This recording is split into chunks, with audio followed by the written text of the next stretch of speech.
सरकार बोली देश के 29 राज्यों में कमर्शियल सिलेंडर की सप्लाई शुरू, घबराहट में न करे बुकिंग, गैस की कमी नहीं केंद्र।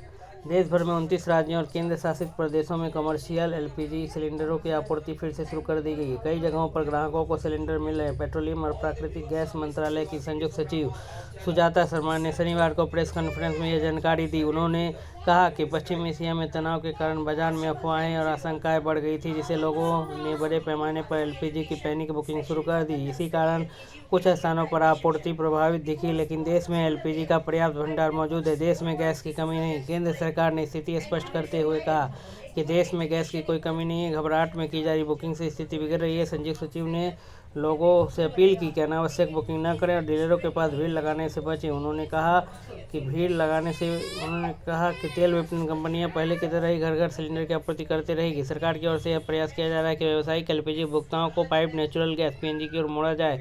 जिन उपभोक्ताओं को तत्काल पीएनजी कनेक्शन दिया जा सकता है, उन्हें प्राथमिकता के आधार पर कनेक्शन उपलब्ध कराया जाएगा। अधिकारियों ने बताया कि शुक्रवार को बुकिंग की संख्या लगभग 75 लाख थी और अब यह बढ़कर 88 लाख हो गई है। पैनिक बुकिंग के अलावा और कुछ नहीं है। उन्होंने उपभोक्ताओं से अपील की कि जरूरत पड़ने पर सिलेंडर बुक करें। युद्ध से पहले रोजाना बुकिंग करीब 55 लाख होती थी। कंपनियां हर दिन 50 लाख सिलेंडर डिलीवर करती थी। हालांकि सिलेंडर डिलीवरी वैसा ही है, लेकिन बुकिंग बढ़ गई है।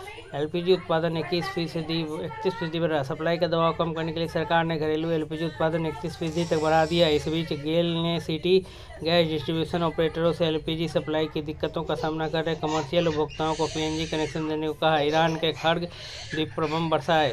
अमेरिका ने ईरान पर हमले तेज कर दिए। अमेरिकी सेना ने शुक्रवार देर रात फारस की खाड़ी में ईरान के खर्ग द्वीप मिसाइल और बम से हमला किया। इसी दौरान ईरान के 90 से अधिक सैन्य ठिकानों को निशाना बनाया गया। सुखद एलपीजी लदे 2 भारतीय पोतों ने पार किया हॉर्मुज। विदेश मंत्रालय के प्रवक्ता रणधीर जायसवाल ने बताया कि 2 पोत शिवालिक और नंदा देवी ने स्ट्रेट ऑफ हॉर्मुज पार कर लिया और दोनों क्रमशः 16 और 17 मार्च को भारत पहुंच जाएंगे। शिपिंग मंत्रालय के विशेष सचिव राजेश कुमार सिन्हा ने बताया इन दोनों पोत पर लगभग 92,700 मीट्रिक टन एलपीजी है। ये पोत मुंद्रा और कांडला बंदरगाह पर पहुंचेंगे। उन्होंने बताया कि फारस के खाड़ी क्षेत्र में सभी भारतीय नाविक सुरक्षित हैं और पिछले 24 घंटों में उनके साथ कोई भी अप्रिय घटनाएं नहीं हुई है।